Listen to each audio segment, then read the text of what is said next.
PPT. Saya lihat saya sudah jadi co-host ya.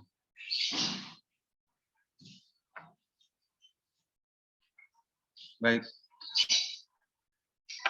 Saya masuk ke materi. Mata kuliah kita, kalau saya tidak salah judulnya kewirausahaan sosial ya. Gitu Nisma ya? Iya, kewirausahaan sosial. Betul, ya. Ini yang memang keluar dari frame nama mata kuliah umum yang ada di UNM. Untuk kewirausahaan, yang lain itu semua menggunakan kewirausahaan. Saya berusaha memaknai konten kewirausahaan itu, membaca beberapa literatur ya. Saya juga baru belajar tentang kewirausahaan sosial. Nah, Bapak Ibu yang saya hormati,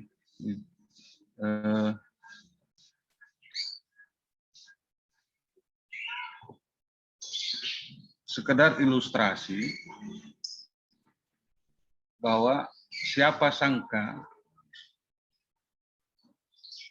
Facebook dan sebagai media terpopuler saat ini di dunia sesungguhnya tidak memiliki konten awalnya, tidak memiliki konten apa-apa, dan dia melejit bak meteor untuk mendapatkan akumulasi kapital dalam jumlah yang sangat besar tanpa menjual konten. Dia hanya platform yang menyediakan pertemanan. Tetapi dari kegiatan-kegiatannya itu mampu meraup keuntungan yang luar biasa. Beda halnya misalnya dengan aplikasi-aplikasi yang memang menjual sesuatu di dalam URL mereka. Kalau Facebook kan tidak menjual apa-apa, dia hanya menyediakan platform pertemanan, dan dari aktivitasnya itu ternyata meraup keuntungan yang luar biasa sehingga si pemilik Facebook tampil menjadi orang yang masuk kategori yang terkaya di dunia saat ini. Siapa juga menyangka bahwa pemilik Uber sebagai taksi, perusahaan taksi terbesar di dunia saat ini, yang merajai perusahaan taksi di dunia, di mana-mana negara ada Uber. Ternyata dia tidak punya kendaraan. Dia tidak punya kendaraan. Maksudnya kendaraan yang dia taksikan. Tapi dia hanya merekrut orang-orang yang sudah punya mobil untuk bergabung dalam perusahaan itu. Dan ini juga memberikan keuntungan yang luar biasa dan menguasai pangsa pasar taksi di dunia.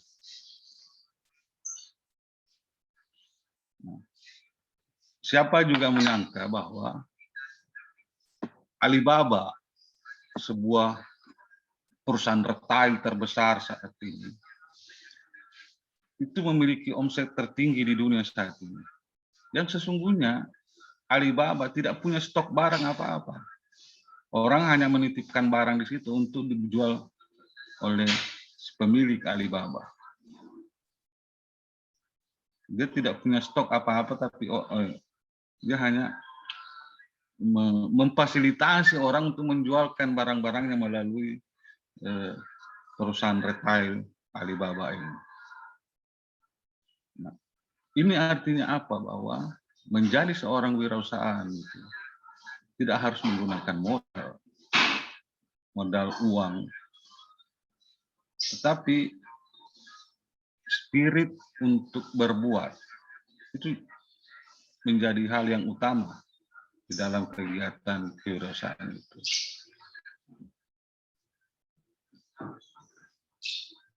Menjadi seorang kewirausahaan yang sukses itu harus keluar berpikir out of the box, keluar dari berpikir cara-cara yang sudah lazim terjadi di masyarakat. Pemilik Facebook, Uber, dan Alibaba adalah orang-orang yang berpikir di luar dari kebiasaan-kebiasaan berpikir biasa. Jadi mereka berpikir yang Mereka memiliki loncatan berpikir yang di luar yang dipikirkan orang.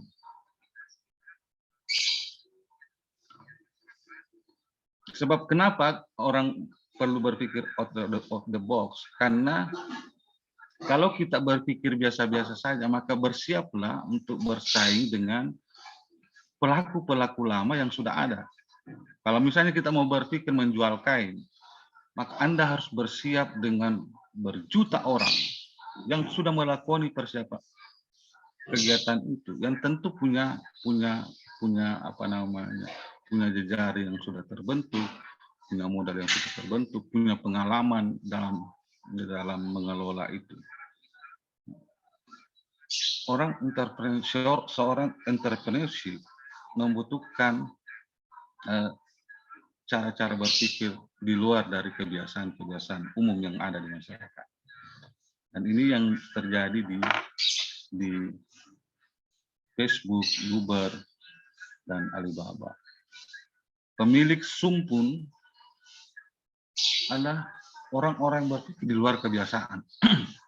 Zoom awalnya sebenarnya bekerja di sebuah perusahaan online juga, menjual perusahaan digital juga awalnya.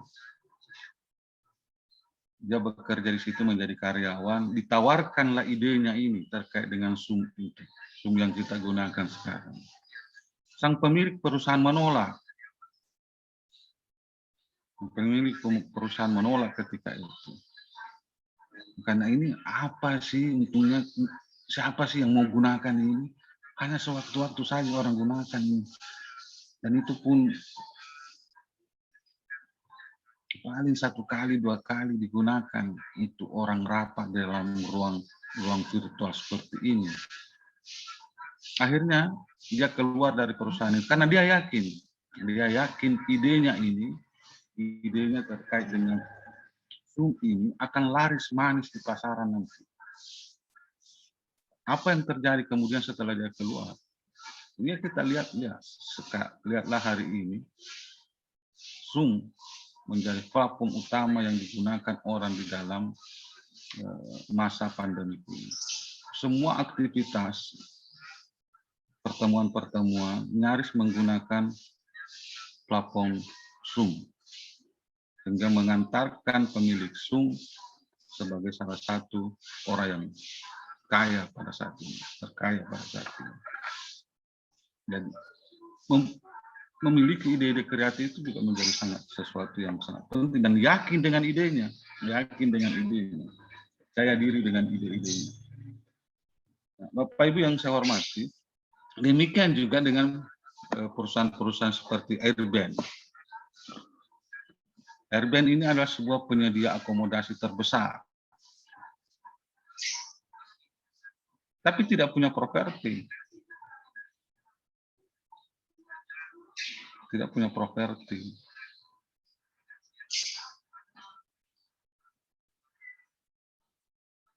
Nah, demikian juga dengan Google, perusahaan multinasional raksasa yang merekrut SDM handal tanpa gelar universitas. Kalau merekrut dari universitas mungkin agak mahal gajinya. Tapi dengan SDM handal yang tidak terlalu tinggi pendidikannya, bisa dididik di dalam perusahaan-perusahaan itu menjadi orang-orang yang sangat handal. Nah, kemudian ada edX, kuliah semakin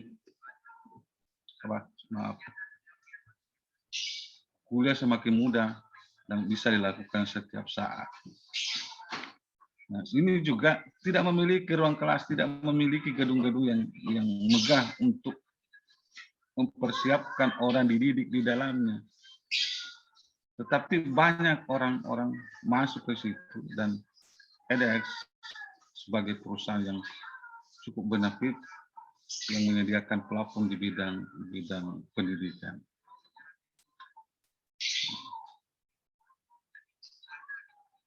Itu sekilas terkait dengan kira-kira yang patut kita renungkan, jiwa-jiwa entrepreneurship yang dimiliki oleh sang penggagas, sang pemilik dari perusahaan-perusahaan itu. Kemudian saya ingin masuk ke historical review terkait dengan kewirausahaan sosial. Pertanyaan mendasar yang muncul adalah, bisakah dikepadukan antara kegiatan bisnis dan kegiatan sosial? Ketika kita bicara dalam konteks hari ini, bicara tentang kapitalisme, yang notabene getol melakukan aktivitas bisnis, getol mengakumulasi kapital, sangat greedy, sangat kalkulatif. Nah, apakah kegiatan-kegiatan yang seperti ini bisa kita padukan dengan aktivitas sosial? Nah, ternyata dari pelaku-pelaku social entrepreneurship bisa memadukan antara aktivitas bisnis dan kegiatan sosial yang dilakukan. Bagi seorang social entrepreneurship, dia melakukan suatu aktivitas dengan mengedepankan kegiatan sosialnya. Dia mengedepankan empowerment terhadap masyarakat yang kurang mampu. Itu yang menjadi motif utama tindakan mereka. Kalau toh mereka misalnya mendapatkan benefit atau keuntungan dari aktivitas sosial, itu adalah efek dari kegiatan sosial yang mereka lakukan. Dan bisa itu terjadi. Bagaimana misalnya bank sampah, sang penggagas bank sampah, awalnya ingin membantu masyarakat untuk mengatasi sampah-sampah mereka. Dia belilah sampah-sampah itu. Kemudian dia jual kembali, dia sortir, kemudian sampah-sampah itu dijual juga. Masyarakat sangat terbantu karena sampah yang begitu biasanya justru biasa mengeluarkan uang untuk diambilkan sampahnya, sekarang justru sampahnya dibeli oleh sang penggagas bank sampah ini. Pemilik bank sampah pun menjual kembali sampah-sampah itu kepada perusahaan-perusahaan tertentu, dan dia mendapatkan keuntungan. Tapi bukan keuntungan itu yang menjadi motif utama dari tindakannya. Nawaitu awalnya itu adalah membantu masyarakat dalam mengatasi sampahnya. Itu yang dimaksud dengan social entrepreneurship, dan bisa dipadukan antara aktivitas bisnis dan kegiatan sosial. Praktik organisasi bisnis yang umum ditemui adalah praktik yang bertujuan memaksimalkan laba, bukan untuk menyelesaikan masalah sosial. Perusahaan-perusahaan kapitalis tentu ada dalam konteks ini. Aktivitas bisnis adalah motif utama di dalam kegiatan mereka. Kalaupun mereka ada kegiatan-kegiatan sosial, itu bukan menjadi bagian dari tujuan utama mereka. Memang setiap perusahaan saat ini memiliki apa yang dinamakan dengan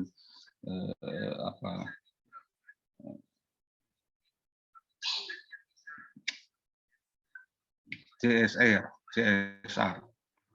Corporate Social Responsibility. Dia harus mengeluarkan dana sejumlah tertentu, kalau saya tidak salah ada 3-5% kayaknya dari keuntungan perusahaan itu harus dialokasikan untuk kegiatan-kegiatan sosial.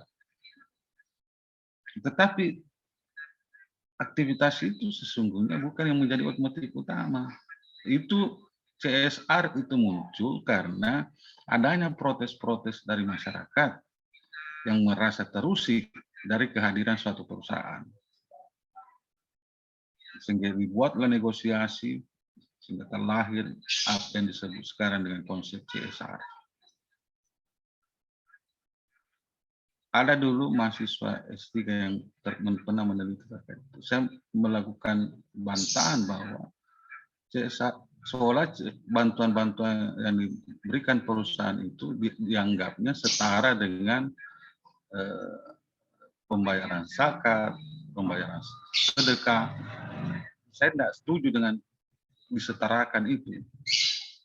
Karena kalau kita bicara dalam konteks zakat dan sedekah, itu pendekatannya adalah ada pendekatan lillahi ta'ala, takaruban ilallah.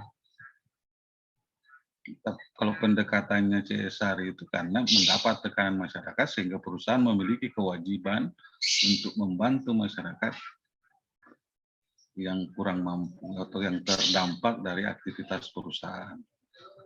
Jadi sangat beda niatnya lah, masalah kelahirannya. Nah,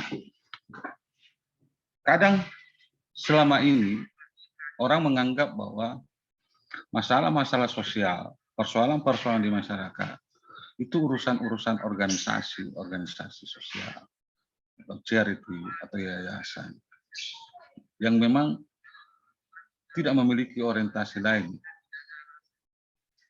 Masalah-masalah sosial itu biarlah menjadi urusannya negara.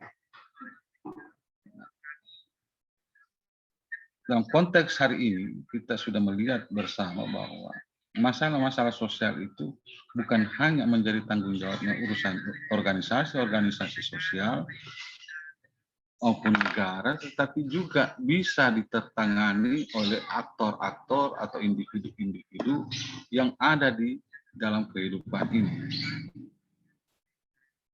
Nah, bukan semata-mata kita ingin menyerahkan persoalan-persoalan kemiskinan ini, ketidakberdayaan masyarakat ini untuk diurusi oleh organisasi-organisasi sosial atau yayasan-yayasan yang memang punya kepedulian terhadap kehidupan masyarakat. Ketidakberdayaan ini bukan hanya tanggung jawabnya negara, tapi tanggung jawab kita semua untuk memberdayakan itu. Oleh karena itu, sepantasnya ada praktik-praktik social entrepreneurship yang bisa kita lakukan terhadap masyarakat yang kurang mampu. Sebab kalau tanggung jawab itu semata-mata diserahkan kepada negara, diserahkan kepada organisasi-organisasi sosial, maka sampai kapanpun persoalan ketidakberdayaan, persoalan marginalisasi masyarakat akan senantiasa ada. Tapi manakala aktor bisa terlibat dalam kegiatan-kegiatan seperti itu, maka sedikit banyak kita bisa mengurangi dan beban pemerintah juga bisa kita kurangi jika kita terlibat dalam memberdayakan melalui kegiatan-kegiatan sosial entrepreneurship.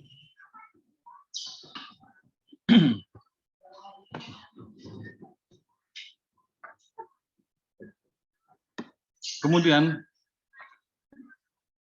kewirausahaan sosial itu pertama kali diperdengarkan atau diperkenalkan sekitar tahun 1970-an. Konsep ini menarik perhatian banyak orang yang ingin melakukan perubahan dan mewujudkan dunia yang lebih baik. Itu sudah mulai berkelindang wacana-wacana terkait dengan kewirausahaan sosial atau social entrepreneurship di tahun-tahun 1970-an. Nah, di tahun 1981 sudah mulai nampak ada perusahaan-perusahaan besar yang notabene ciri kegiatannya itu mencerminkan social entrepreneurship, yaitu Ashoka Foundation yang bergerak di bidang penitipan anak, penitipan bayi. Ya. Orang titipkan di situ, orang-orang sibuk, dianulah anak-anaknya di situ, di Ashoka Foundation. Dan dia niat awalnya itu ingin rasa kasihan terhadap anak dan rasa kasihan terhadap orang tua karena kesibukannya dia harus bekerja sehingga anaknya bisa terlantar kalau tidak ada yang tangani. Dan dia awalnya tidak mentargetkan jumlah tertentu untuk yang orang harus bayarkan ketika menitipkan anaknya ke situ, tetapi orang dengan sukarela memberikan donasi kepada Ashoka ini untuk bisa mereka gunakan di dalam mengurus anak-anak yang dititipkan di situ. Dan sekarang berkembang menjadi luar biasa. Perwakilan Asoka Foundation ada di berbagai negara saat ini. Nah, ketika Asoka mulai tampil dalam aktivitas social entrepreneurship-nya ini, mulailah tergerak para akademisi, para pengamat untuk mengangkat tema-tema tentang social entrepreneurship ini. Terbitlah buku The Rise of Social Entrepreneurship yang ditulis oleh Charles Leadbeater tahun 1997. Muncullah Muhammad Yunus di Bangladesh tahun 2006 dan mendapat hadiah Nobel karena kesuksesannya mengangkat harkat dan martabat orang-orang miskin di Bangladesh melalui program Grameen Bank.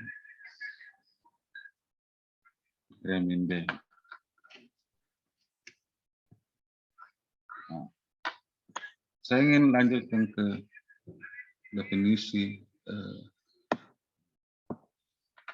social entrepreneurship.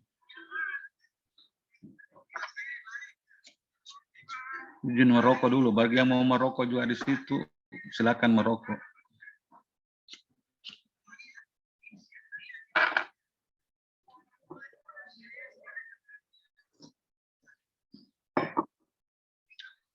Menurut Yayasan Swap, yayasan yang bergerak untuk mendorong aktivitas social entrepreneurship, disebutkan bahwa para social entrepreneur menciptakan dan memimpin organisasi untuk menghasilkan laba ataupun tidak. Menjadi penting laba ataupun tidak. Jadi, kalau tidak untung tidak apa-apa.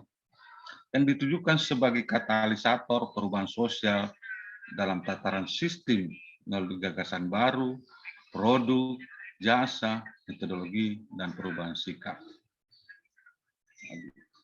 Laba bukan menjadi motif utama. Dia untung kalau ada, ya efek dari kegiatan sosial yang dilakukan. Kalaupun tidak ada, tidak apa-apa. Tetapi aktivitasnya itu menjadi katalisator perubahan. Dan orang bisa melakukan perubahan itu melalui gagasan baru, melalui produk yang kita tawarkan, melalui jasa yang kita tawarkan, melalui perangkat metodologi yang kita tawarkan, ataukah perubahan sikap yang kita tawarkan. Semua ini, baik gagasan baru, produk, jasa, metodologi, perubahan sikap, bisa membuat masyarakat yang kurang mampu menjadi berdaya. Nah, saya ingin juga menyampaikan bahwa yang disasar oleh aktivitas social entrepreneurship adalah masyarakat yang memang kurang mampu, masyarakat yang tidak berdaya. Itu yang menjadi sasaran utama aktivitas atau kegiatan social entrepreneurship.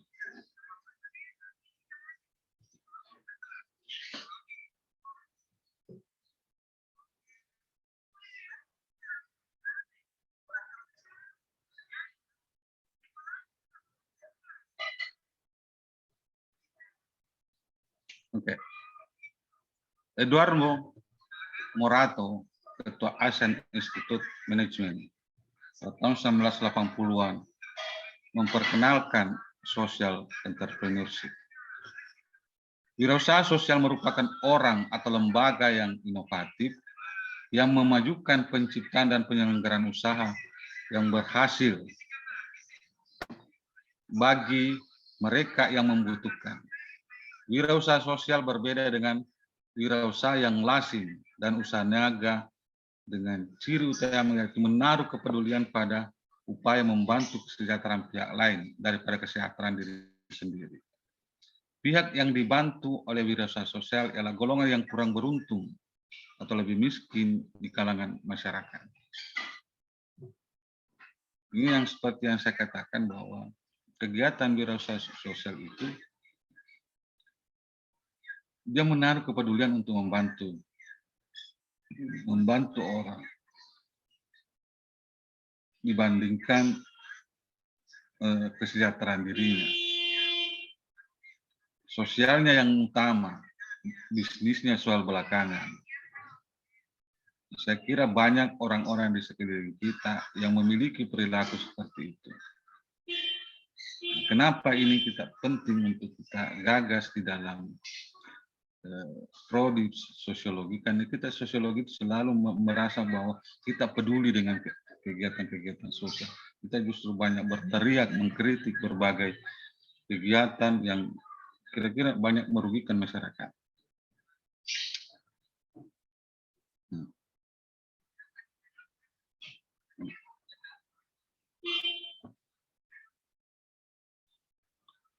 Vulgar mengungkapkan bahwa social entrepreneurship yaitu penciptaan nilai sosial yang dibentuk dengan cara bekerja sama dengan orang lain atau organisasi masyarakat yang terlibat dalam suatu inovasi sosial yang biasanya menyeratkan suatu kegiatan sosial. Lebih definisi vulgar ini menekankan kepada kesuksesan untuk bersama-sama. Jadi, samalah yang dituntut hari ini bahwa kesuksesan hari ini sangat ditentukan oleh kemampuan kita bekerja sama. Tidak bisa orang sukses hari ini hanya sukses sendiri, tapi harus bersama-sama. Makanya dalam keterampilan abad 21 atau kecerdasan abad 21 yang dituntut itu adalah membangun jejaring. Karena tidak bisa, sangat terbatas yang kita bisa miliki jika kita hanya bekerja secara terbatas. Hanya jejaring itu perlu kita bangun, perlu kita kembangkan dalam rangka untuk kerjasama, untuk kesuksesan bersama.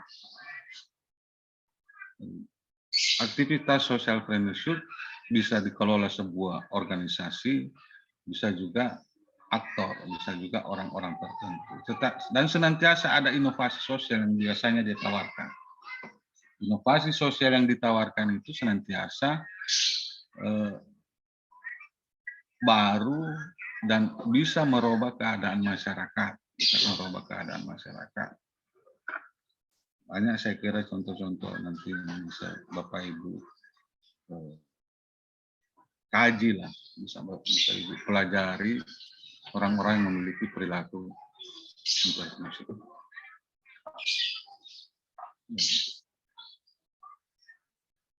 Dalam pandangan Bill Drayton, ini pendiri dari Ashoka Foundation, yang diakui sebagai penggagas utama dari social entrepreneurship. Baginya, bagi Drayton ini, ada dua kunci dalam memahami social entrepreneurship. Yang pertama adalah adanya inovasi sosial yang mampu mengerubah sistem yang ada di masyarakat.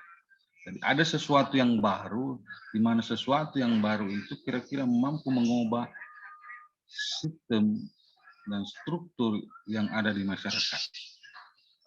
Tidak bisa kita memberdayakan masyarakat, manakala inovasi yang kita tawarkan itu tertolak oleh masyarakat.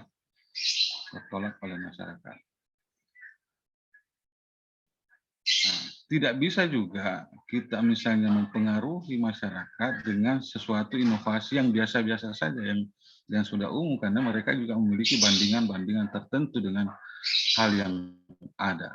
Tapi kalau inovasi itu baru, itu sangat potensial. Ketika kita menjual di masyarakat dan mampu meyakinkan masyarakat, maka itu bisa merubah kondisi atau sistem yang ada di masyarakat. Kata kunci dari social entrepreneurship yang disebutkan Drayton juga adalah hadirnya individu yang memiliki visi. Orang yang mampu berpikir jauh ke depan. Kira-kira dia mampu berpikir kalau dalam catur itu dia mampu berpikir sampai 3-4 langkah ke depan. Dia sudah memikirkan visinya jauh ke depan. Dia berpikir jauh ke depan. Orang yang memiliki visi. Selanjutnya adalah dia adalah orang-orang yang memiliki jiwa-jiwa kreatif. Dia jiwa kreatif. Dia jiwa kreatif itu tidak pernah merasa puas dengan apa yang sudah ada. Ketika dia sudah menghasilkan sesuatu, maka dia senantiasa juga akan terus berupaya untuk menghasilkan sesuatu yang baru lainnya. Saya perlu menyampaikan kepada Bapak Ibu semuanya terkait dengan jiwa kreatif ini. Saya teringat dengan pidato CEO dari Nokia di hadapan para karyawannya ketika dia mengumumkan bahwa Nokia mengalami failing, mundur dari percaturan persaingan handphone. Di tahun 80-an, 90-an, Nokia merajai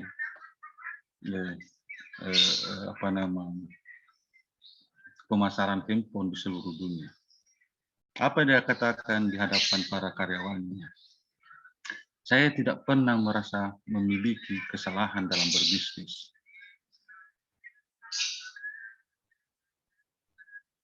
Tapi faktanya hari ini kita harus gulung tikar. Satu hal yang saya lupa untuk lakukan adalah membuat inovasi,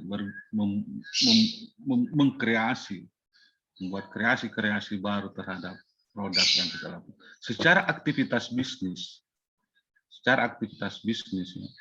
itu pemilik Nokia ketika itu tidak salah, tidak keliru di dalam mengelola bisnisnya.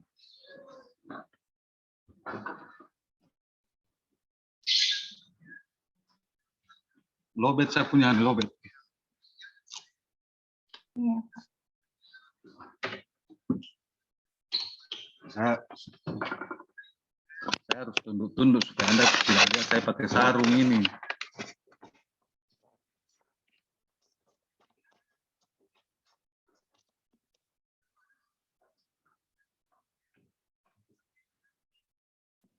Jadi pemilik Nokia tidak memiliki kesalahan dari sisi tata kelola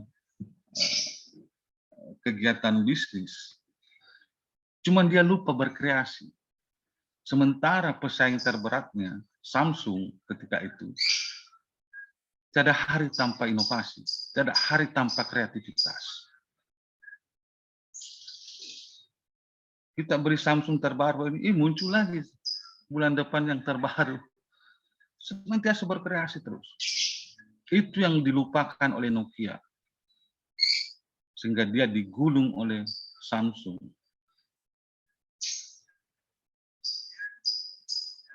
Jadi orang-orang kreatif sesungguhnya tidak pernah merasa puas dengan apa yang sudah ada. Sampai dia senantiasa melakukan kreasi-kreasi, melakukan inovasi-inovasi baru untuk menghasilkan sesuatu yang bisa laku, bisa terjual, bisa dinikmati oleh orang. Kemudian berjiwa kewirausahaan. Tidak bisa juga hadir ke social entrepreneurship jika penggagas-penggagasnya itu tidak memiliki memang jiwa kewirausahaan. Nah,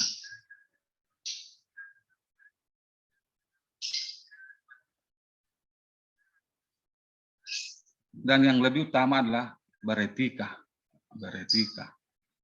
Nah, hal-hal inilah yang dibutuhkan dari orang-orang yang memiliki social entrepreneurship. Yang beretika. Harus orang beretika yang berada di balik gagasan-gagasan inovatif. Kalau tidak, bahaya.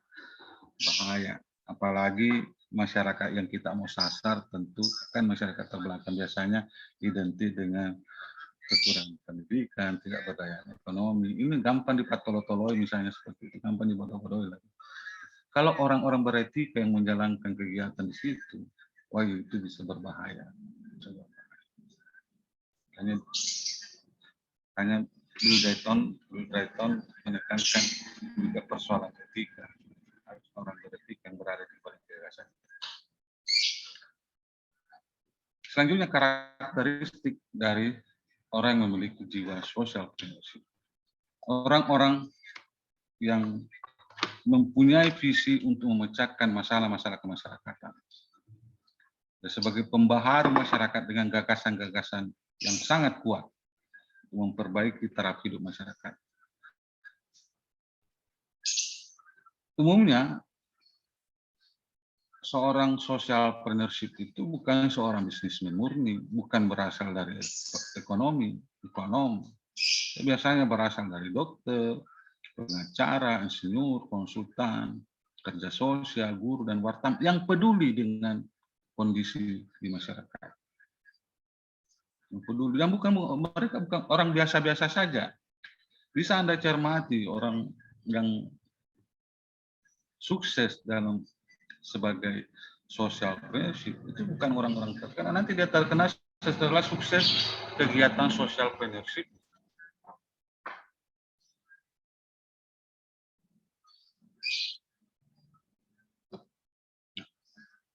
Kemudian karakteristik selanjutnya adalah orang social entrepreneurship itu adalah orang-orang yang memiliki daya transformatif.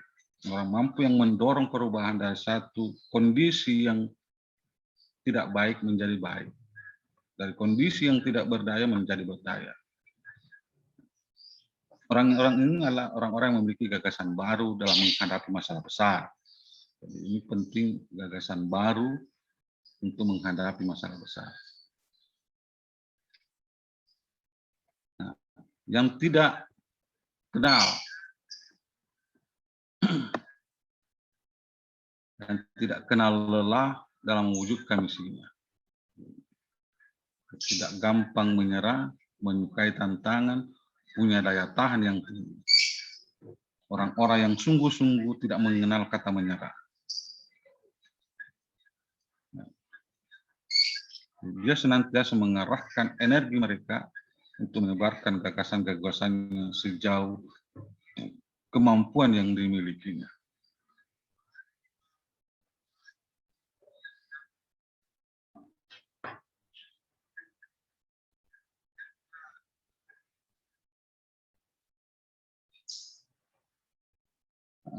Saya lihat dulu di room sebelah.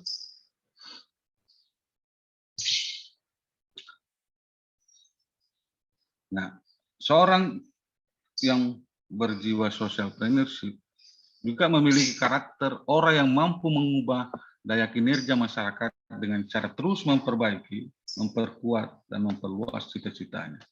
Dia harus mampu merubah daya kerja masyarakat yang mungkin dari sebelumnya malas, kemudian menjadi rajin. Dan orang-orang yang berjiwa social entrepreneurship bisa melakukan perubahan terhadap hal itu. Kemudian social entrepreneurship itu adalah orang yang mampu memajukan perubahan sistemik, di mana mereka mengubah perilaku dan pemahaman. Biasanya harusnya merubah pemahaman dulu, baru merubah perilaku. Biasanya kan tindakan kita banyak didrive oleh apa yang kita pikirkan. Dari otak kita mengendalikan tindakan kita kan. Kalau dalam konsep sosiologi kan biasanya begitu kan. Ya, utamanya kalau kita berada pada posisi Weberian, ya, otak kita ini yang menentukan, yang mengendalikan tindakan kita. Apa yang kita pikirkan itu yang kita lakukan.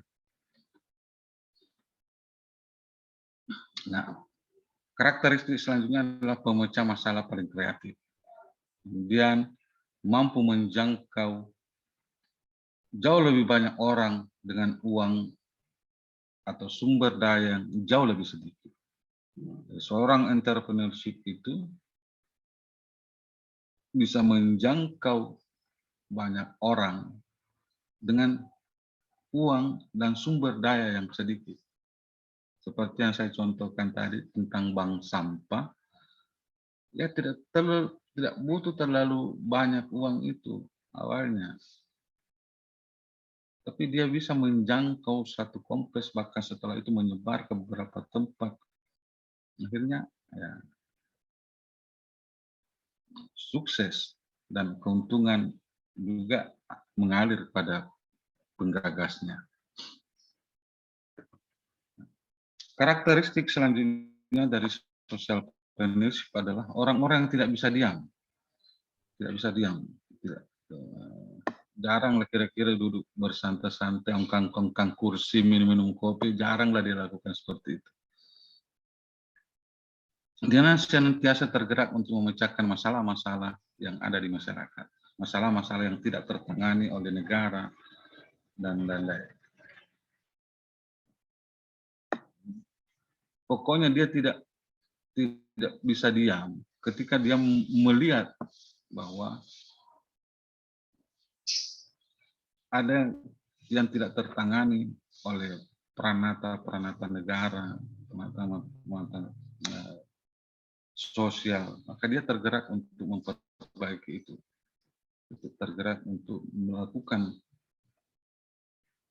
pembelaan, pemberdayaan terhadap pengabaian negara dan lembaga sosial yang lain.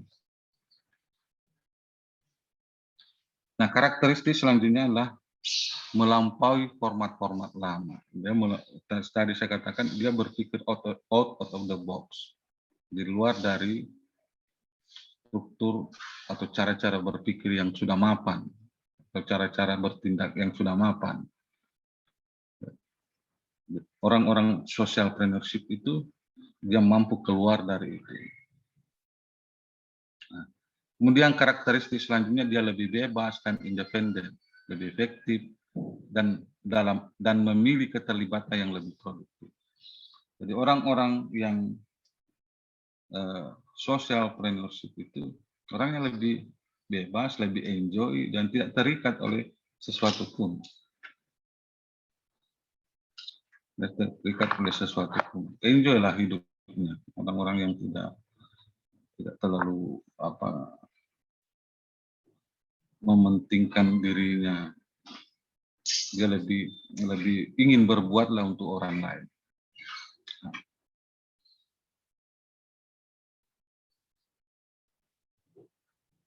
Nah, saya ingin mengungkapkan pandangan dari Emerson terkait dengan karakteristik social entrepreneurship.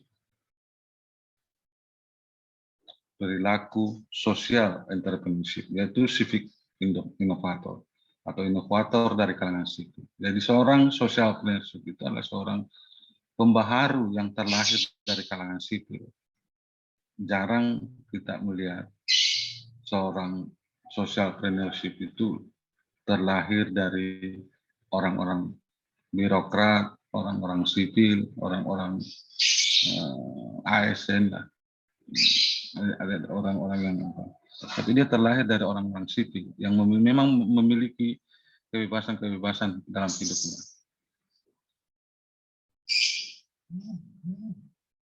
Nah,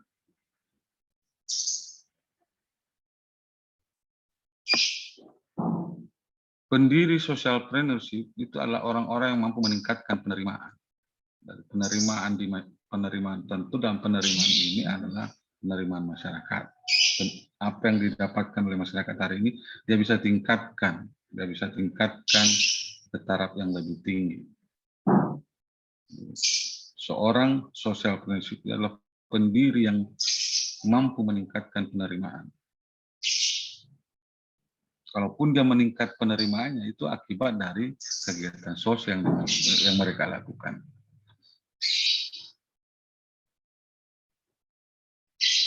Nah, kalau toh misalnya aktor melaksanakan aktivitas yang berhubungan dengan peningkatan penerimaan, maka penerimaan yang mereka dapatkan itu atau surplus yang mereka terima itu dalam rangka untuk mendukung visi sosial yang mereka lakukan. Ketika seorang aktor misalnya melakukan aktivitas bisnis yang menciptakan surplus Maka dari surplusnya itu bukan hanya dinikmati oleh dia, tapi lebih banyak didorong, lebih banyak digunakan dari surplus tersebut untuk mendukung kegiatan-kegiatan sosial yang mereka lakukan. Nah, itu bisa Anda cermati dari sebuah restoran di apa namanya di Inggris yang awalnya merekrut anak-anak jalanan, anak-anak yang kurang mampu untuk bekerja di situ. Nah, keuntungannya itu bukan diarahkan bukan untuk dia semua, tapi itu kemudian dialokasikan lagi untuk membantu mendidik orang-orang yang seperti yang direkrut untuk bekerja di situ. Dari surplus yang mereka terima bukan semata-mata untuk mereka nikmati, tetapi dia sebagian besar dari surplus itu digunakan untuk mendukung visi sosialnya. Sang pemilik restoran di Inggris itu sering diundang berbicara di televisi karena restorannya sangat terkenal, makanannya cukup banyak disukai, akhirnya sering ada diberikan talk show di sebuah stasiun televisi di Inggris, terus nanti harus berbicara terkait dengan anu. Nah, seharusnya dengan keuntungan yang mereka dapatkan dari acara talk show yang dia lakukan, dia nikmati sendiri, tapi tidak bagi sang pemilik ini. Justru kegiatan talk show itu dia alihkan lagi untuk membangun usahanya dalam rangka memberdayakan masyarakat yang ada di negara lain di Afrika. Saya lupa restorannya itu sangat terkenal. Dia merekrut orang-orang itu, orang-orang anak jalanan yang nganggur kemudian dipekerjakan di situ. Nah, setelah terkenal, dibuatkan acara talk show dan itu hampir semua dunia menonton talk show-nya tentang masak-masak lah, tentang masak-masak. Dan itu dibayar dalam jumlah yang cukup besar di stasiun televisi. Tapi seharusnya dinikmati sendiri tapi faktanya tidak, karena dia gunakan untuk visi sosial yang lebih jauh.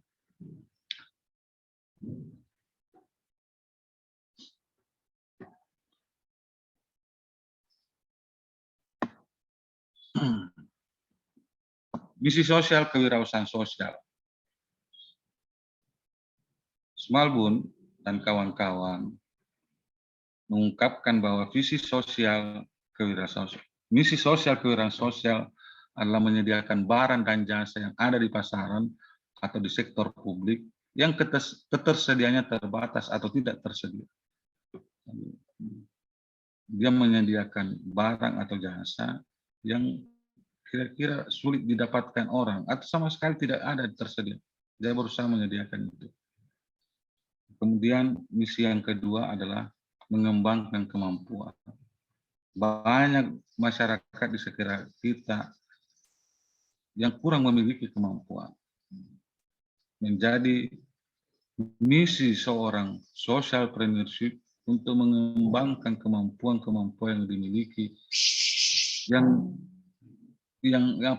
kemampuan-kemampuan yang dimiliki orang yang kurang memiliki kemampuan. Kira-kira seperti itu. Dan yang ketiga adalah menciptakan lapangan pekerjaan. Yang keempat adalah membantu membukakan akses bagi orang-orang yang tereksklusi secara sosial. Orang-orang yang terpinggirkan secara sosial, orang-orang yang termarginalkan. Nah, itu misi dalam pandangan, misi kewirausahaan sosial dalam pandangan Smallbone. Sampai di sini ada komentar, saya persilakan.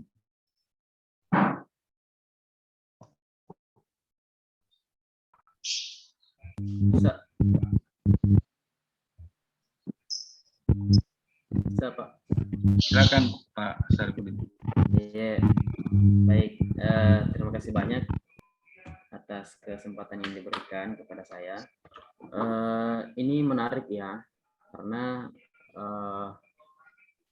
stakeholder kita sudah berpikir bagaimana kemudian menciptakan atau membentuk mahasiswa untuk bagaimana kemudian tidak hanya tahu pada satu aspek keilmuan saja, melainkan itu kemudian dibekali dengan beberapa aspek pengetahuan atau keilmuan yang tentu secara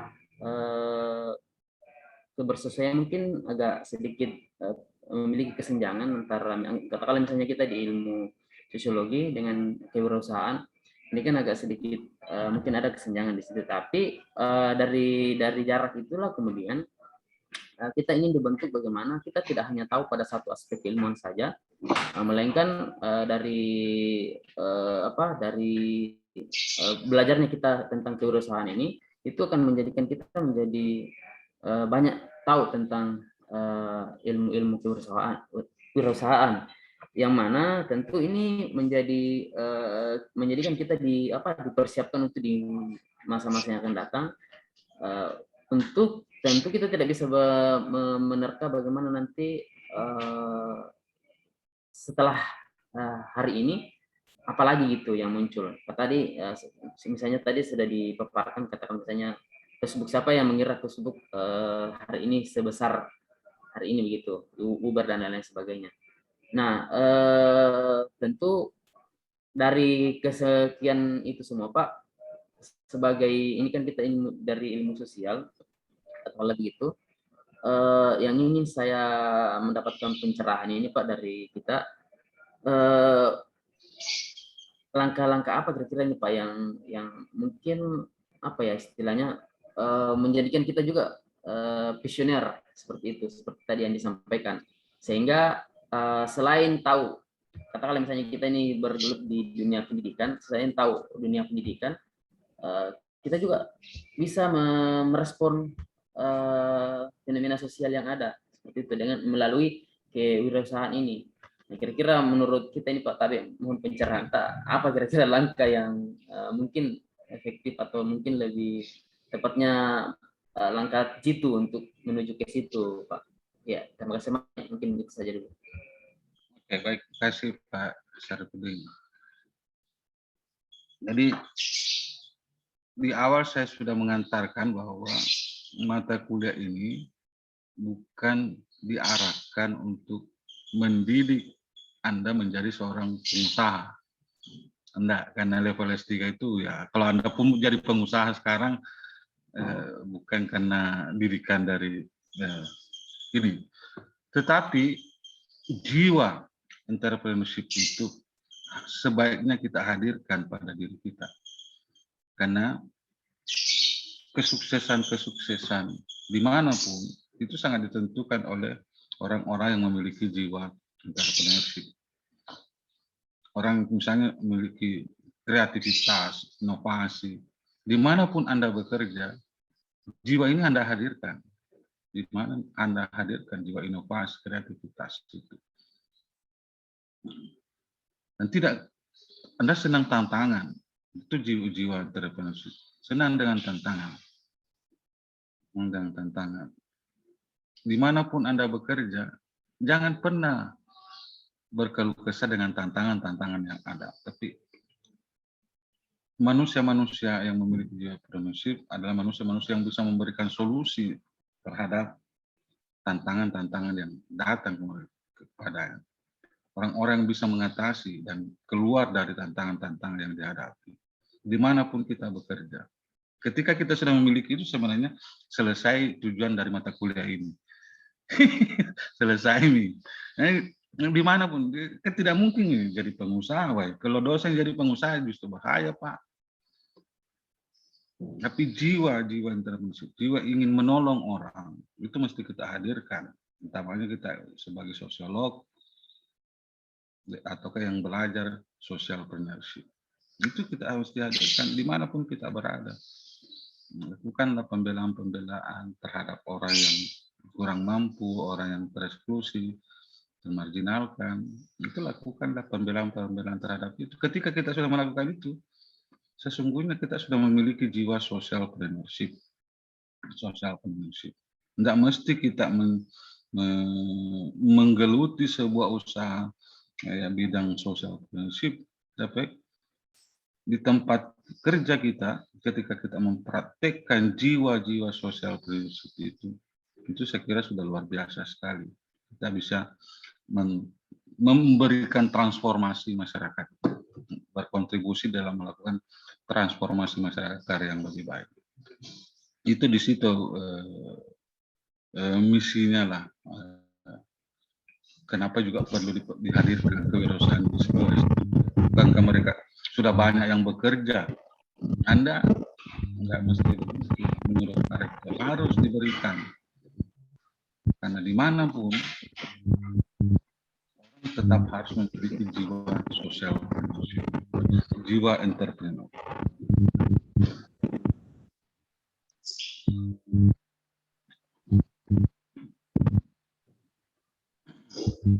Saya kira itu ya.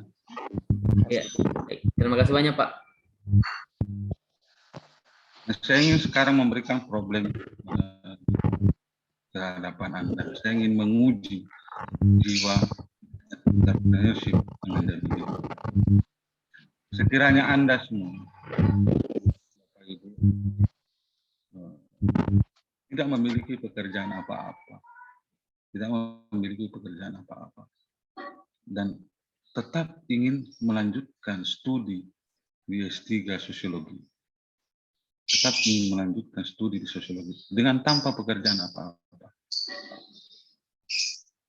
Saya ingin tanya ke Anda semua, kira-kira usaha apa yang Anda akan lakukan dan apa argumentasi logis yang Anda bangun memilih usaha itu? Saya Pak. Silakan. Ya, terima kasih. Yang menarik sekali dari awal memang saya sangat menikmati pembahasan Prof dari tadi berkaitan dengan misalkan tantangan yang diberikan oleh Prof itu apa yang kira-kira dilakukan oleh saya misalkan ketika saya tidak memiliki tapi dalam posisi melanjutkan studi. Ini saya lakukan pada saat saya melanjutkan studi S2 Prof. Karena memang pada saat itu 2014 saya nekat, ini modal nekat saya ke Makassar untuk melanjutkan studi. Dan setelah di Makassar, karena saya memang tidak ada yang biayai dan keluarga saya juga orang tua sudah tiada, dan saya berpikir pada saat saya di masyarakat ini saya sudah di Makassar dan saya sudah punya niat yang sudah beberapa tahun tertunda untuk melanjutkan studi. Sehingga saya berpikir, saya membaca peluang-peluang yang ada di Makassar pada saat itu, ya.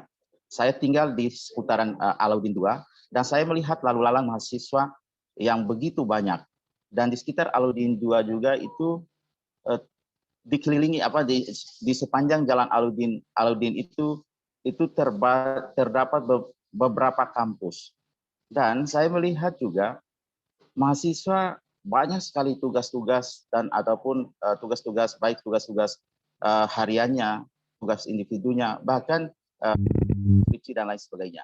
Saya melihat pasar seperti itu sehingga saya memunculkan ide untuk membuka ala kadarnya dulu, ala kadarnya untuk membuka print out waktu itu, dan saya berani pasarkan. Orang kalau di fotokopi ataupun print out biasa itu harganya sampai 500 atau bahkan sampai 1.000 per lembar, saya memasang harga pada saat itu Rp100 per lembar. Dan ini saya coba mulai dari print Canon yang kapasitasnya sedikit, dan alhamdulillah, dan ini secara bertahap saya membeli barang-barang printer yang bagus sampai Canon, sampai pada akhir kuliah itu saya membeli 8 print Canon. Dan ini membuktikan selama saya kuliah itu saya tidak mendapatkan support biaya dari apalagi orang tua, ya kan? Karena tidak bisa memang karena sudah tiada. Dan ini saya buktikan dan saya alhamdulillah selesai proses perkuliahan sampai tuntas, ya, mulai dari biaya hidup dan lain sebagainya. Bahkan saya kembali di Nusa Tenggara Barat itu masih saya punya tabungan dengan hasil yang saya lakukan itu menunjukkan bahwa nilai-nilai inovatif itu, nilai-nilai kreatif itu akan muncul desakan-desakan dari berbagai dari berbagai arah. Dan ini saya rasakan betul, padahal saya tidak punya ide untuk membuka print seperti itu, tapi karena kondisi saya sudah tidak ada harapan lagi kecuali harapan pada Tuhan sama doa orang-orang di sekeliling saya, maka saya bisa membantah ataupun bisa keluar dari zona yang begitu sangat menghimpit perekonomian pada saat itu, dan alhamdulillah sampai hari ini sudah bisa keluar, dan semoga kedepannya bisa istilahnya ada inovasi-inovasi baru lagi, ya, ada kreativitas baru yang saya mungkin bisa dapatkan, dan saya lihat prinsipnya mata kuliah ini yang disampaikan oleh Prof tadi itu jiwa kepekaan sosial itu, karena memang jiwa kepekaan sosial itu yang sangat langka ditemukan di masyarakat kita, apalagi kita sekarang disibukkan dengan rutinitas kita, sehingga jarang kita berpikir untuk masyarakat yang lain. Jangankan masyarakat lain, keluarga kita saja hampir kita tidak pikirkan. Nah, ini yang menjadi tantangan untuk berpikir pada kepedulian sosial ini lebih pada semangat atau spirit kemanusiaannya, kalau yang saya tangkap dari penjelasan Prof tadi. Terima kasih, Prof. Kira-kira kalau sekarang apa kegiatan yang bisa Anda lakukan? Saya tanya yang sekarang ini. Saya, Prof. Silakan Bu. Beramlah. Ya, makasih Prof. Jadi kalau yang sekarang ini sebenarnya sudah saya lakukan, Prof. Baru 3 bulan yang lalu saya coba untuk mengantisipasi, karena saya pembiayaan mandiri, Prof. Dan mulai saya jalankan. Jadi di Sumbawa ini kan termasuk daerah berkembang, Prof, ya. Artinya banyak keluarga-keluarga baru, keluarga-keluarga muda yang membutuhkan rumah. Jadi saya membeli rumah-rumah BTN yang sudah tidak dipakai, maksudnya sudah mau hancur gitu loh, Prof. Nah, itu saya beli, terus saya renovasi. Lalu saya tawarkan ke keluarga-keluarga muda PNS lewat bank. Jadi mereka boleh mengajukan ke BNI Gria atau ke pinjaman Gria untuk membeli rumah yang sudah saya renovasi itu. Jadi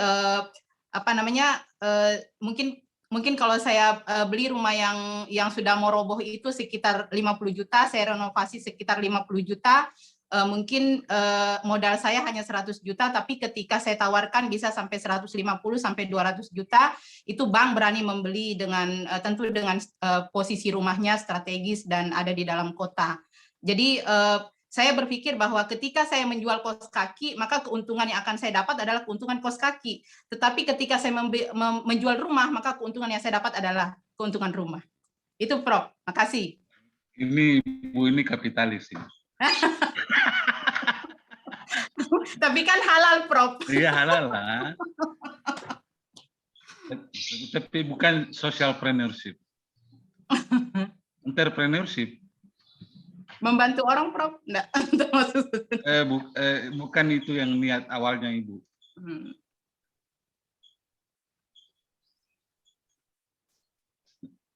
Oke, ada lagi? Saya, Prof. Ya, silakan Pak Saidan.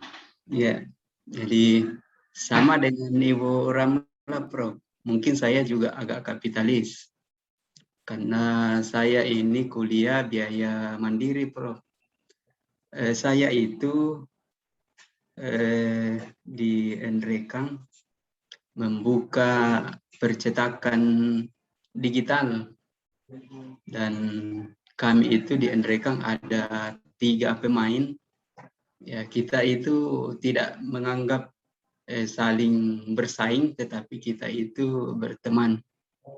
Jadi saya kalau misalnya ada cetakan-cetakan yang tidak mampu saya kerja, saya oper ke teman yang lain.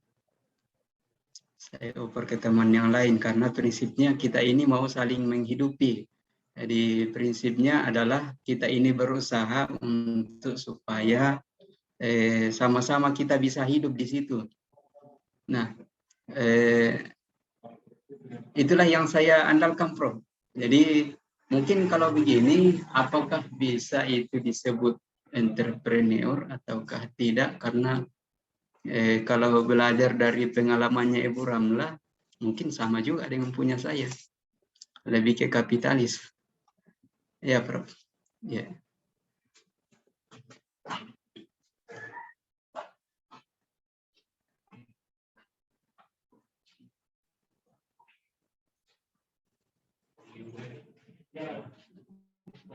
Suaranya, Prof. Mungkin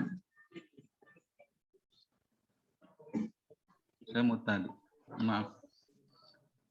Kalau jiwa entrepreneurship sudah hadir di Pak Saidan dan masuk di Ibu Ramla tadi, tetapi belum tidak mengarah ke social entrepreneurship.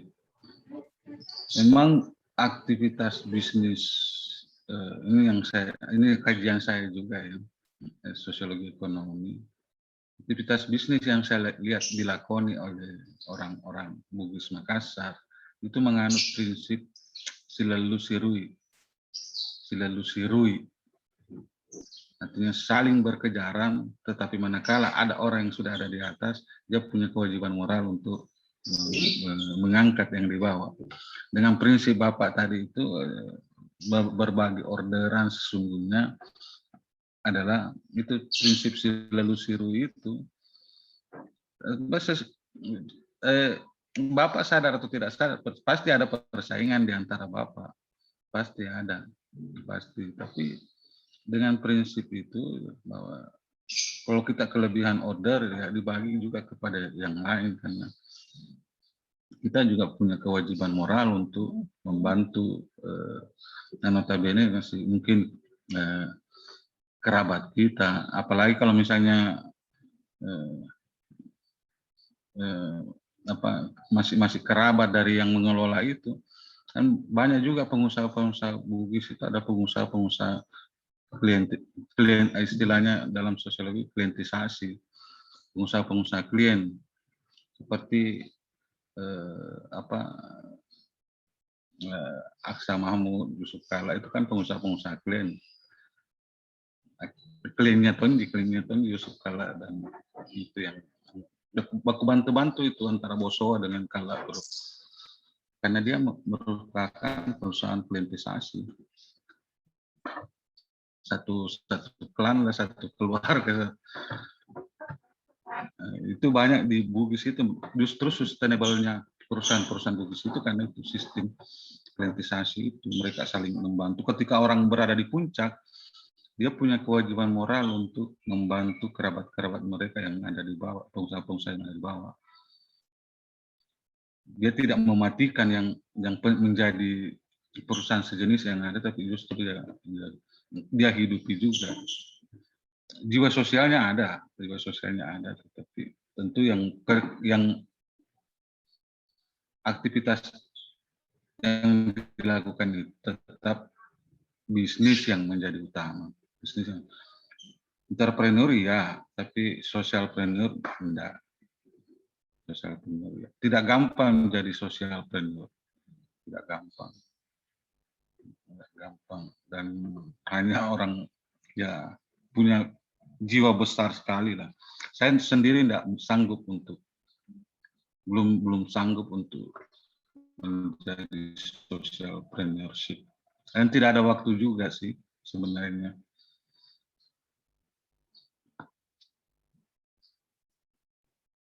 Ada lagi yang mau ungkapkan unek-uneknya? Ya, saya mungkin Prof. Ya, silakan Pak Arhan. Ya, terima kasih banyak Prof atas kesempatannya. Mungkin saya sedikit sharing ini aja Prof, kegiatan. Jadi dalam beberapa bulan terakhir ini kami itu mempunyai mitra mitra pendampingan semacam itu, karena kita memang backgroundnya dari pariwisata. lebih spesifik lagi ke pengembangan marine tourism-nya, wisata baharianya. Jadi kita ada semacam mitra dengan Pokdarwis, kelompok sadar wisata di salah satu desa di Kabupaten Jeneponto, tepatnya di Desa Malasoro. Dalam beberapa bulan terakhir ini kita kemudian mendampingi teman-teman dari Pokdarwis ini yang memang didominasi oleh masyarakat lokal di Desa Malasoro ini untuk bagaimana membangkitkan semangat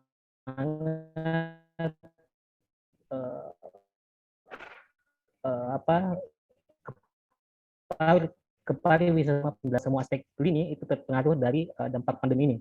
Nah, dengan adanya kegiatan ini, salah satu program yang kami yang kami sepakati dengan mitra itu adalah perbaikan dalam konteks ekonomi, di mana sebelumnya belum ada sama sekali penghasilan yang diperoleh oleh Pokdarwis dalam hal ini, sehingga dengan adanya kerjasama mitra ini, MOU ini, kita kemudian memberikan masukan-masukan kepada Pokdarwis, terutama dalam hal pengelolaan parkiran di kawasan pariwisata ini. Jadi setelah ini berjalan program kurang lebih 2 bulan, mitra kemudian melaporkan kepada kami bahwa terjadi perubahan-perubahan meskipun belum terlalu signifikan, tapi di mana Pokdarwis ini sebelumnya sama sekali belum pernah mendapatkan keuntungan ekonomi dengan adanya potensi pariwisata di desa ini. Tapi ketika kita bekerja sama, paling tidak dia bisa mendapatkan semacam in cash 2.000 dari parkiran motor dan 5.000 untuk parkiran mobil, yang kemudian kita serahkan langsung ke kelompok ini untuk mereka kemudian mengelola sendiri. Jadi bisa dia gunakan untuk kegiatan-kegiatan yang sifatnya social entrepreneurship di lokasi mereka. Sehingga itu yang menjadi titik balik kami dari teman-teman dari penggiat pariwisata untuk bagaimana bisa membangkitkan gelora-gelora pariwisata terutama dalam pandemi COVID-19 ini. Kemudian Prof, sebenarnya ada pertanyaan juga Prof, mungkin saya sekalian izin Prof ya. Tadi saya juga tadi juga saya agak ini Prof dari memang juga masih ilmu social entrepreneurship ini merupakan ilmu baru yang mungkin saya juga masih perlu banyak belajar di ininya, tapi tadi saya melihat ada pembahasan mengenai karakter social entrepreneurship yang sifatnya itu basisnya adalah etika gitu, ethics. Jadi mungkin ini hal yang perlu kita diskusikan bersama, atau mungkin saya minta masukannya Prof terkait dengan basis etika ini, karena saya melihat bahwa pelaku-pelaku social entrepreneurship ini adalah pelaku-pelaku yang tadi betul merupakan masyarakat yang termarginalkan, orang-orang yang tidak terkenal yang kemudian turut aktif di kegiatan-kegiatan social entrepreneurship ini. Kita punya banyak contoh, tadi juga Prof sudah sampaikan bahwa pelaku-pelaku bank sampah itu adalah pelaku-pelaku dari kalangan masyarakat yang termarginalkan, bahkan kadangkala nasabah bank sampah itu adalah orang-orang yang dicemooh gitu. Karena mungkin bahasa tanda kutipnya itu pemulung, dia kenapa kau jadi pemulung, kenapa kau bahasa Makassar kenapa jadi payah-payah begitu.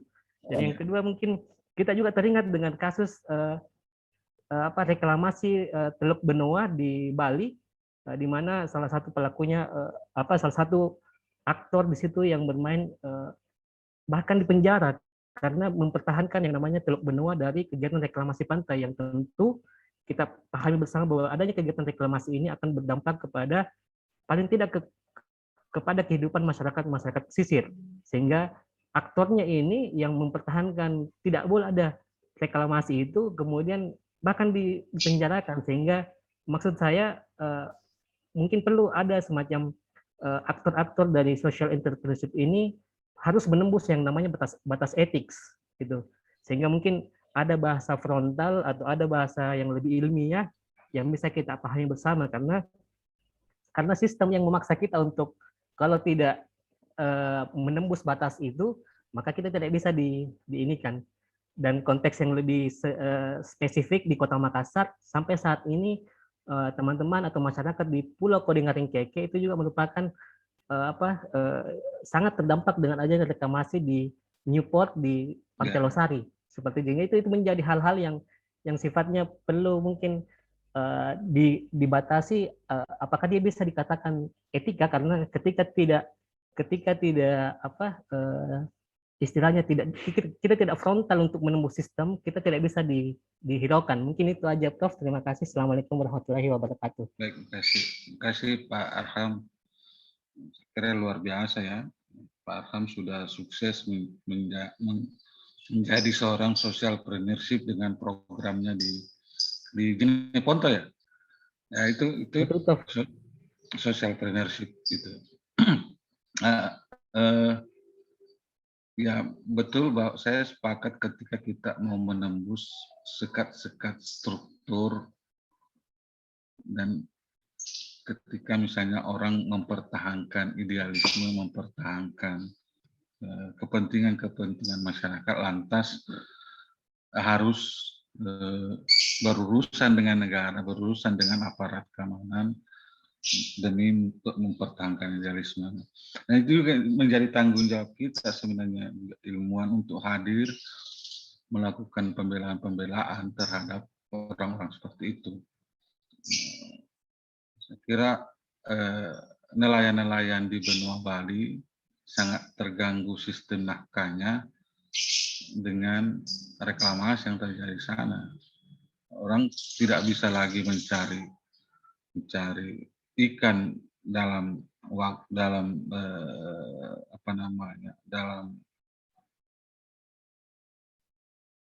pada tempat-tempat yang dekat dari bibir pantai, tapi orang harus keluar jauh, dan tentu itu membutuhkan modal.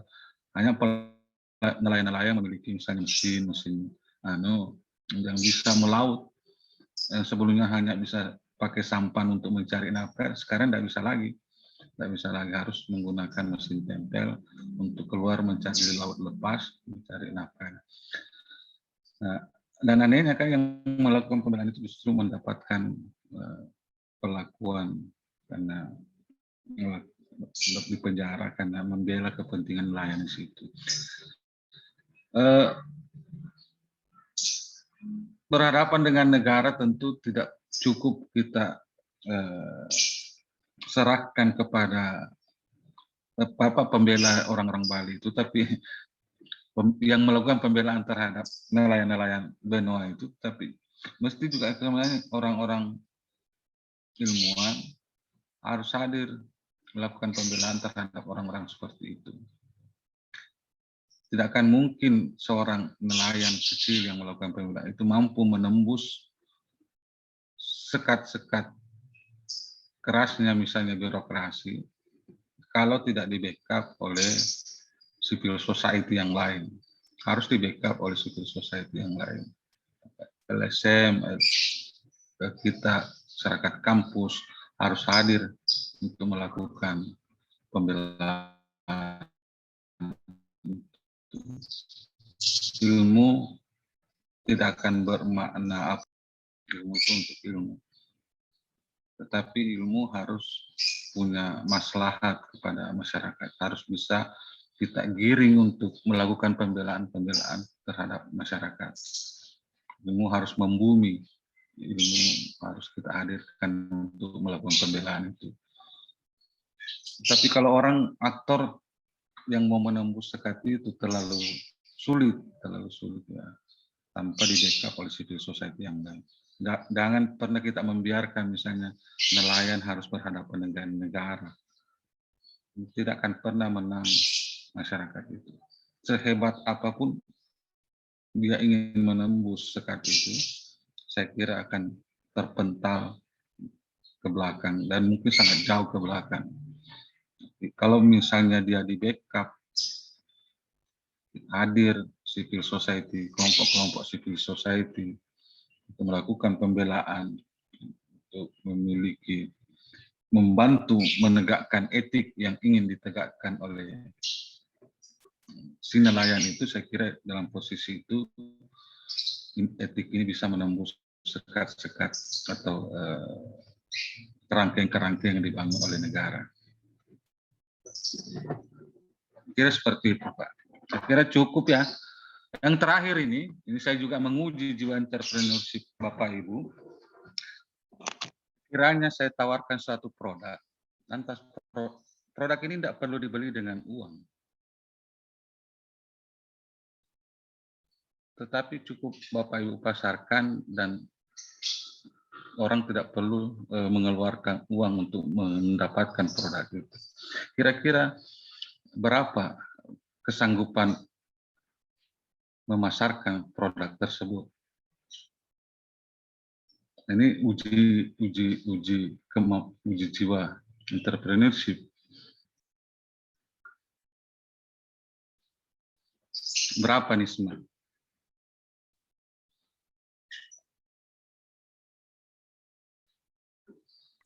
Bisa diulang, Pak. Karena Kiranya saya menawarkan suatu produk untuk menguji jiwa entrepreneurship Anda. Memang entrepreneurship itu kan mampu membangun jejaring, mempengaruhi orang.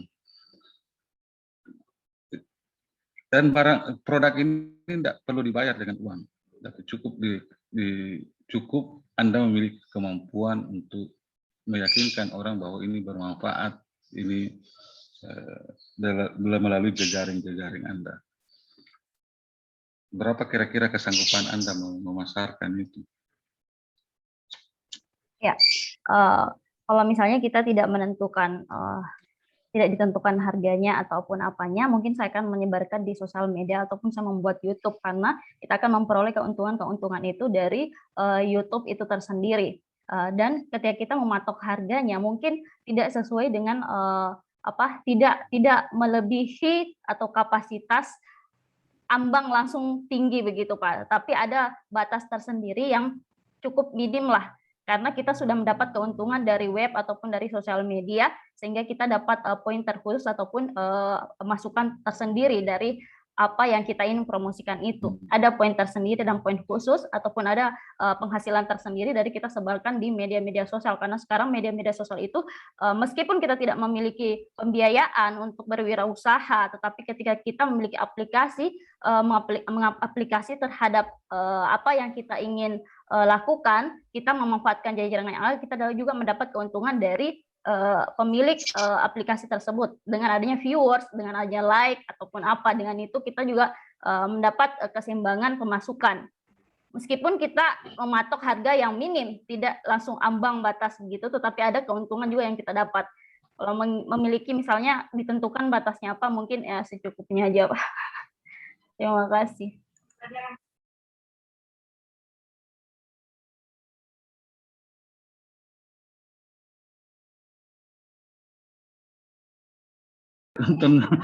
Ternyata saya mood tidak jelas berapa kesanggupannya. Arman, saya sengaja panggil Sukarman karena mati pianonya, videonya. Karena dia tinggalkan Pak, tolong mungkin di sini. Jelas sekali jaringan di sini Pak. Apakah nanti Tidak usah dinyalakan. Iya Pak. Terkait dengan tadi, saya teringat dengan beberapa penjual ekstrim yang singgah di masjid, di salah satu masjid di Kabupaten mereka. Itu membagi-bagikan ekstrimnya kepada jamaah setelah selesai sholat Jumat. Setelah itu dibagikan secara gratis. Nah, di situ saya berpikir bahwa memang ini adalah salah satu model yang dilakukan oleh perusahaan itu bagaimana kemudian mempromosikan produk tersebut meskipun itu gratis.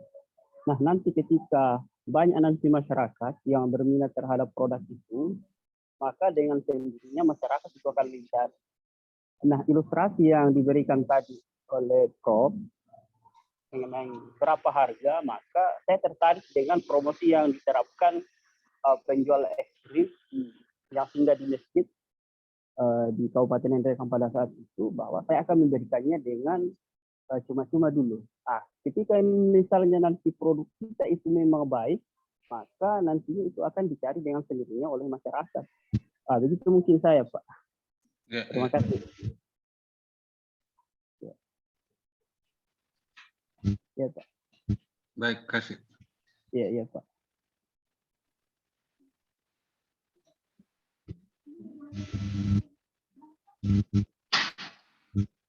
Oke, saya kira kita sudah tiba di penghujung pertemuan kita.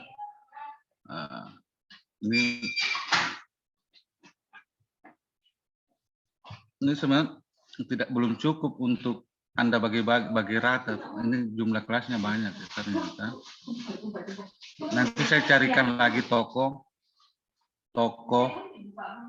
yang melakukan kegiatan kewirausahaan sosial untuk Anda pelajari kegiatan-kegiatannya dan etik yang melandasi kegiatan dari sang tokoh.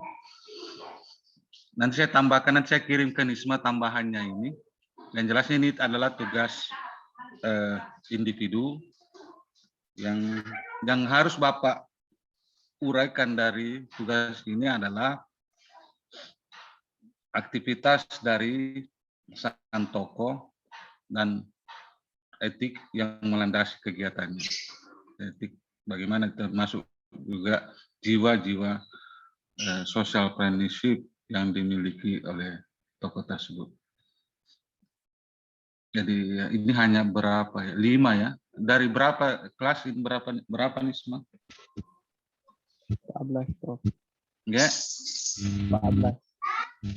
14 ya. 14 berarti saya harus mencarikan lagi tokoh lain. 12 ya?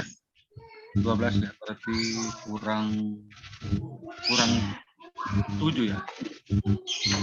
Nanti saya kirimkan ke Nisma tokoh-tokoh yang harus dibedah yang lain. Kemudian juga saya ingin menyampaikan juga terkait dengan tugas kelompok, dan juga nanti saya kirimkan ke Nisma untuk di-share ke Bapak Ibu. Tugas kelompok ini adalah soal critical review. Saya akan bagikan beberapa tulisan jurnal yang coba Bapak kritisi, review dulu, review apa isi dari jurnal itu, kemudian melakukan kritik terhadap tulisan itu. Melakukan kritik kira-kira di mana sisi-sisi kelemahan atau kelebihan dari artikel tersebut. Jadi, critical review lah, intinya di situ. Saya kirimkan nanti artikel untuk Bapak Ibu lakukan critical review. Dan itu menjadi tugas kelompok, dan dipresentasikan minggu depan. Kalau bisa juga, kalau saya minta tolong sekali kepada Bapak Ibu semua, agar waktu kuliah kita ini agak bisa fleksibel lah, karena kalau kita mau ikuti jadwal yang sebenarnya, itu ada 3 tabrakan Pak, 3 mata kuliah bersamaan kalau saya mau mengikuti jadwal yang dari S3, jadwal yang sebenarnya. Saya ada 3 kegiatan pada saat itu.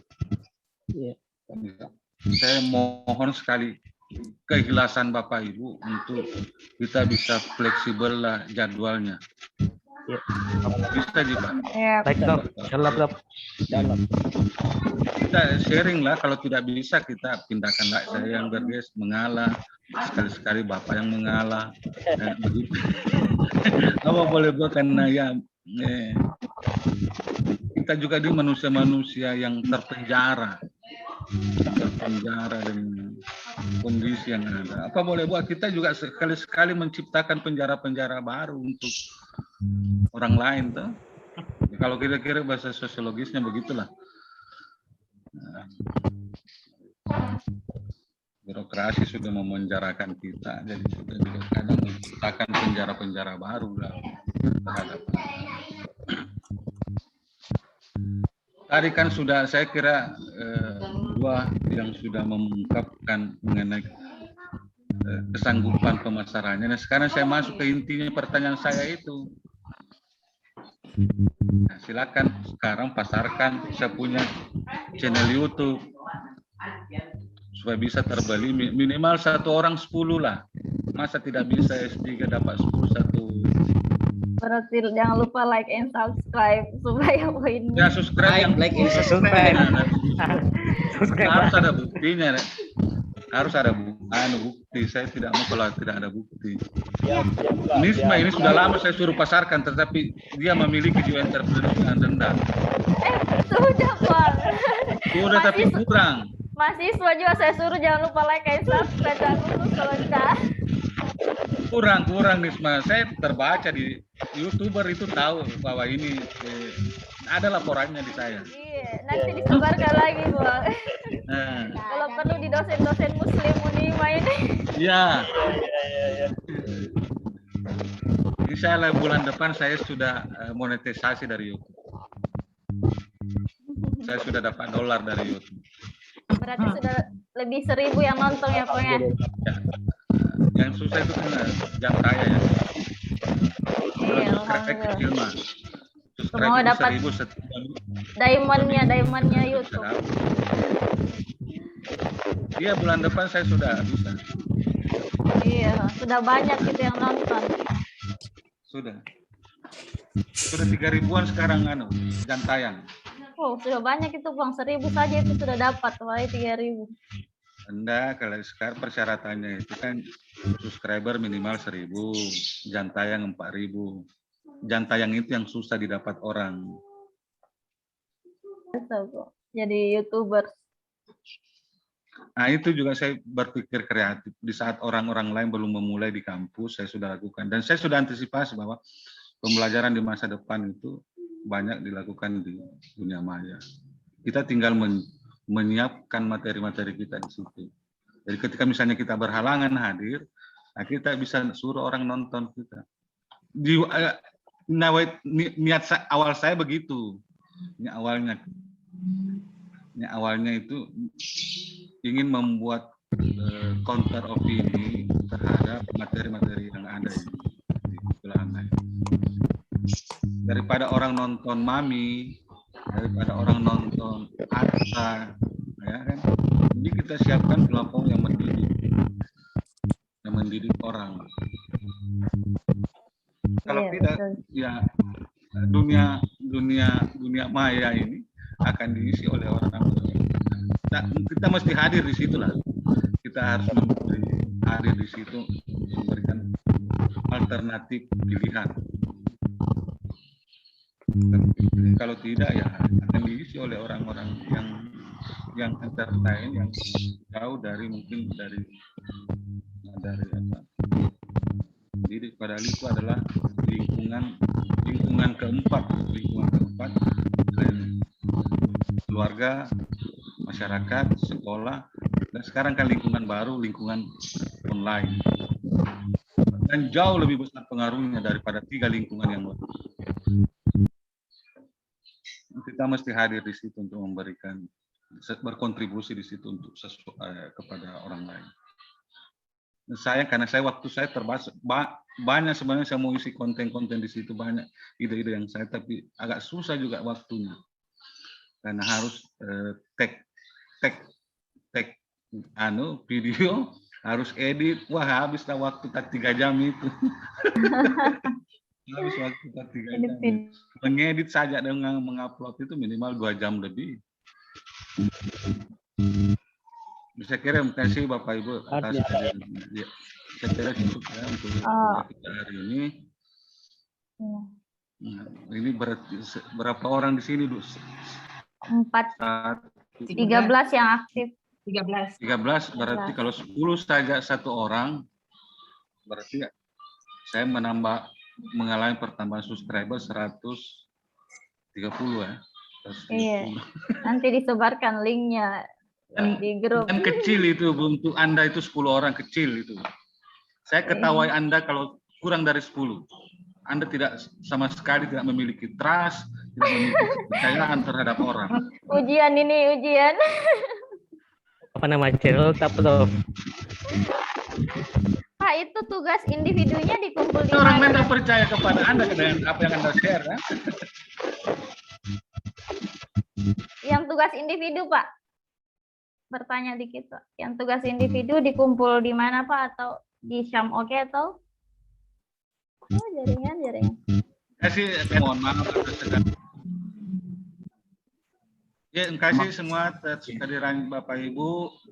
Mohon maaf atas segala kekurangan dalam kuliah kita hari ini. Kita akhiri kuliah kita hari ini dengan sama-sama membaca hamdalah. Alhamdulillah. Alhamdulillah. Ya Rabbi. Sehat semua, jangan lupa bahagia. Amin. Dan bahagia di masa pandemi menjadi sebab yang Amin. Jangan Amin. lupa like and subscribe juga nantinya. jangan cuma di-share ya, kalau di-share itu enggak ada pengaruhnya, enggak. Di like and subscribe. Pak, mau bertanya sedikit Pak, yang tugas individu dikirim di mana nantinya? Saya akan siapkan nanti tempat mengirim dia. Oh iya. Ya, terima kasih banyak ya. Assalamualaikum warahmatullahi wabarakatuh. Yang jelasnya sudah bisa semua masuk ke Syam oke. kecuali Ibu An karena belum terdaftar. Kalau Bu Syarifah, Ya, kalau sudah terdaftar Ki nanti kasih tahu kan supaya saya enroll Ki masuk. Puan Ardianti Pak. Mardian. Oh, Bu Ardianti ya. Bu Iya, Pak. Bu Andi tadi kalau kita sudah dimasukkan di LMS nanti kasih ingat Kak. Oh iya, Pak. Saya enroll Siap. Ki masuk. Kalau saya tidak enroll nggak bisa kita masuk. Oh iya, Pak. Siap. Ya, kasih ingat supaya saya kasih masuk di kelas. Iya. Ya, Pak. Nanti kalau sudah terbit NIM-nya, Pak, dari Pak Iya. Alfian. Iya. Dan pastikan bahwa dia sudah daftar di SIA tuh. Oh iya, Pak. Dia sudah Karena masuk. belum ada NIM, Pak, jadi belum urus juga KRS. Kalau sudah terdaftar di SIA berarti sudah bisa di-enroll masuk ke LMS. Iya, Pak. Iya. Iya. Kasih semua ya. Salam sama keluarga semua. Ya. Izin live Terima ya. kasih banyak Pak. Sama. Makasih, Pak. Terima kasih.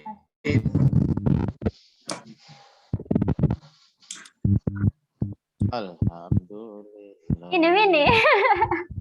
Subscribe Menisma. Subscribe. Apapun yang ikut berkabar ya. Ya, live duluan nih Pak Lebuna. Soalnya mau juga menyimak.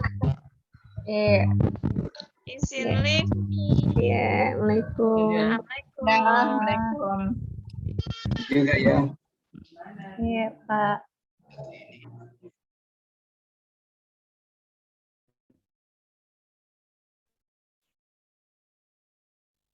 Izin Bu, live. Pak, silakan. Ya.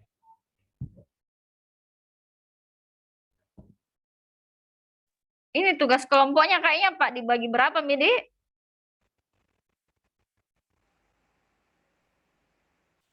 Berapa orang Kak, Bu? 13. 13. Kalau misalnya ada, berarti dua mau atau ada 2, ada 3 Pak Dik. Ada 3 ya, cocok Bu. Kalau misalnya dibagi 2, tapi kalau misalnya dibagi nanti saya tanya Pak Syukur. Yang berapa? Iya. Oh iya Pak ya Pak. Oh, iya. Ya, Bu, makasih kasih, Pak Bu. Ya, ya. Assalamualaikum. Assalamualaikum. Salam.